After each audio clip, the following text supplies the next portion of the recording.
यहाँ पे जो राज परिवार में चल रहा है, एक अनहेल्दी रॉयल्टी जो वहां चल रही है, उस विषय पर बीबीसी डॉक्यूमेंट्री क्यों नहीं बनाता?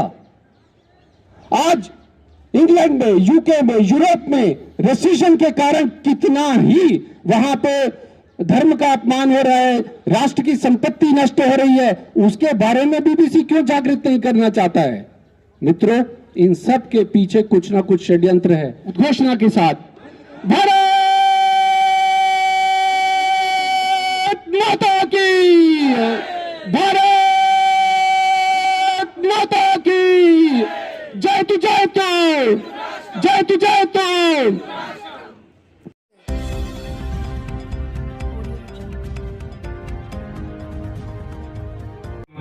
नमस्कार साथियों, मैं मनोज सुराजी स्वागत करता हूं आपका मिनी संसद के मंच पे। हम हैं जंतर मंतर और जंतर मंतर पर बीबीसी के खिलाफ धरना प्रदर्शन जारी है।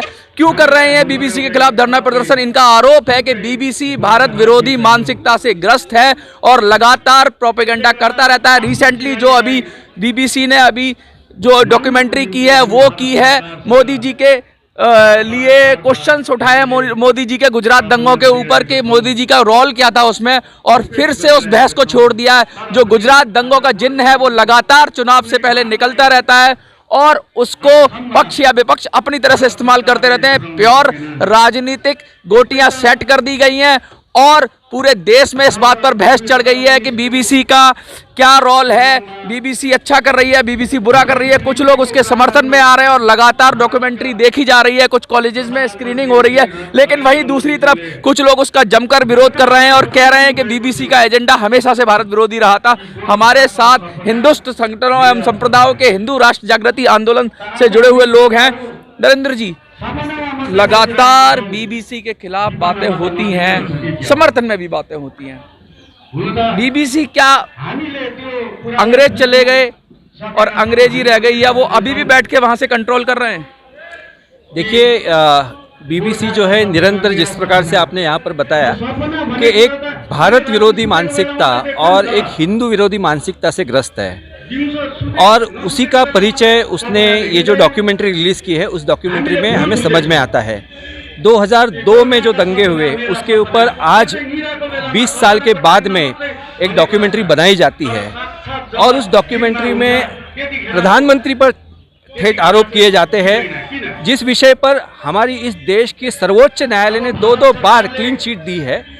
तो ऐसे में बीबीसी कौन होता है इस प्रकार से डॉक्यूमेंट्री बनाकर फिर से उनके ऊपर आरोप करने वाला? नहीं, अभिव्यक्ति की स्वतंत्रता है, तो एक बात बताइए, अगर बात उठ भी रही है, अगर आप उसका विरोध करेंगे तो वो और ज़्यादा पॉपुलर होगा, ये भी तो हो सकता है। नहीं, देखिए, अभिव्यक्ति की स्वतंत्रता की भी एक लिमिट होती है। जब अभिव्यक्ति की स्वतंत्रता के कारण आप देश के विरोध में बात कर रहे हैं और इस अभिव्यक्ति के कारण एक समुदाय के अंदर एक गलत संदेश जा रहा है और उसके कारण देश में दंगे भड़क सकते हैं, ऐसे काम यदि अगर कोई करता है तो उसके लिए लगता है मुझे उनके ऊपर कार्रवाई होनी चाहिए। दूसरी बात, बीबीसी ने इसके पूर्व भी किस प्रकार से उन्होंने किया है कि भारत का जो नक्शा है वो जानबूझकर भारत के नक्शे के ऊपर कश्मीर भारत का भाग नहीं दिखाता है, लद्दाख को भारत से अलग दिखाता है। ऐसे क्यों कर रहा है?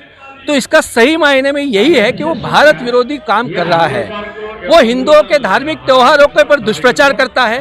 तो बीबीसी जो है ये रिपीटेड ऑफेंडर है और इसलिए मुझे, आपने फिल्म देखी है या रिपीटेड ऑफेंडर है इसलिए आपके मन में शंका है?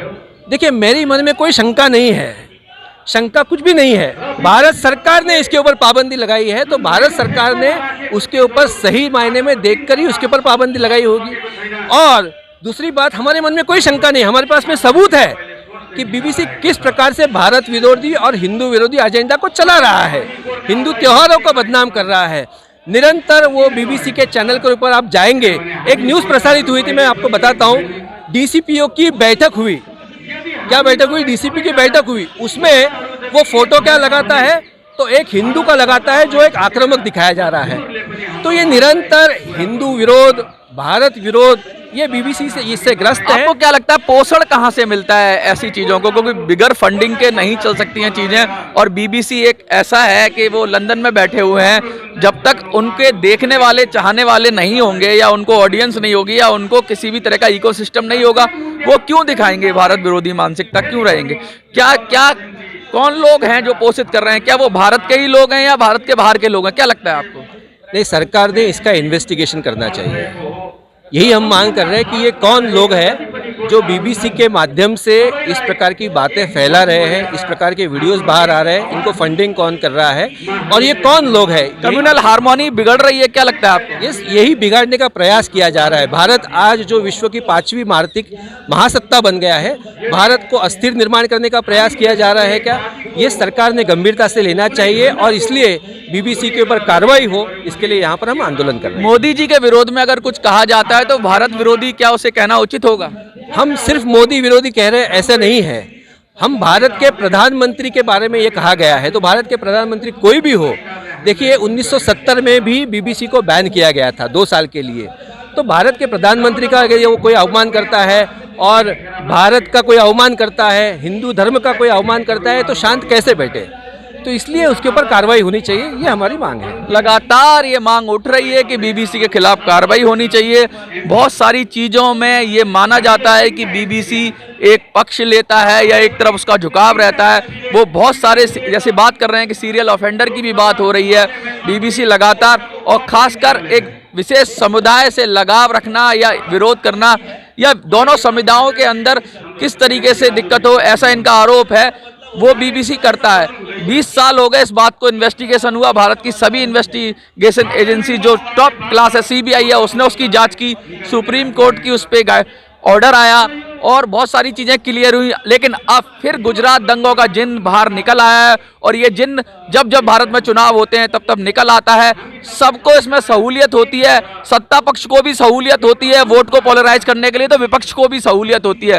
तो ये एक पॉलिटिकल एजेंडा है या बीबीसी ने एक सोची समझी साजिश है? इस पर गौर करने वाली बात है। क्या फैसला है आपका, ये आपके मद्देनजर आपको सोचना है।